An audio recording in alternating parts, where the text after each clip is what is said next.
So, you've swallowed a pill. Congratulations. Your little chemical middle manager is now floating in the bloodstream like a lost tourist in a high-security industrial complex. But here's the problem. The cells don't just let any random molecule walk in and start barking orders. They have security. They have receptors.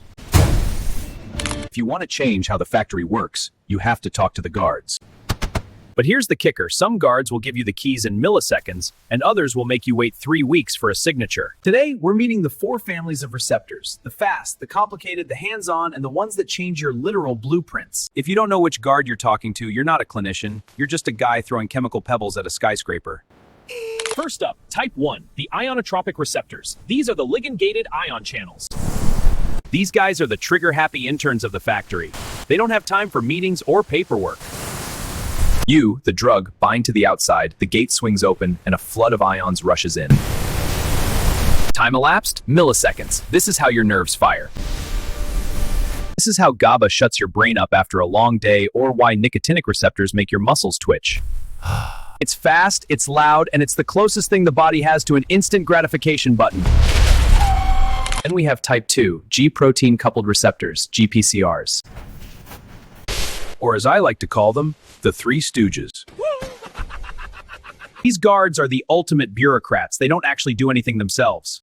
Gone to lunch. When you bind to a GPCR, he nudges a lazy sub-manager called a G-protein.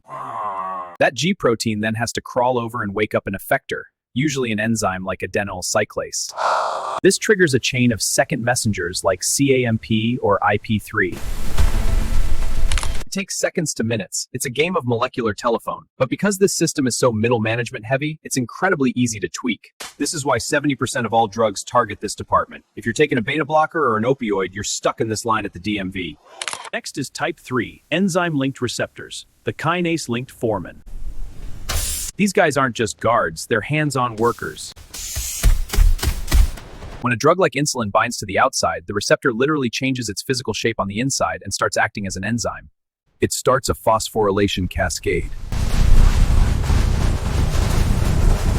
which is just a fancy way of saying it starts hitting things with a chemical hammer until the cell starts growing or moving glucose crates around. This takes minutes to hours. It's slow because they're actually doing the labor.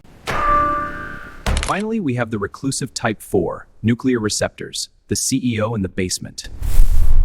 These aren't even on the cell's surface. To talk to them, you have to be oily enough to slip through the cell's fat-based walls. Once you're in, you enter the vault, the nucleus, and sit directly on the DNA blueprints. This is where steroids and thyroid hormones live. They don't just speed up a machine, they order a full corporate restructure. They change which proteins the factory is even allowed to build. This is why you don't grow a beard 10 seconds after a testosterone shot. While you're waiting on the CEO to finish the paperwork, we're talking hours, days, or even weeks. So, those are the 4 guards. You've got the intern, the bureaucrat, the foreman, and the CEO. But here is the terrifying part. Knowing who the guard is doesn't tell you what the drug is going to say to them. Wow. Some drugs come in and tell the guard to lock the doors forever. Others come in, pretend to be the boss, and start a fire. And then there are the jerks, the molecules that sit in the guard's chair just so nobody else can. If you want to know how a drug actually hijacks these systems and why some blockers are actually secret activists, you need to understand the war between agonists and antagonists.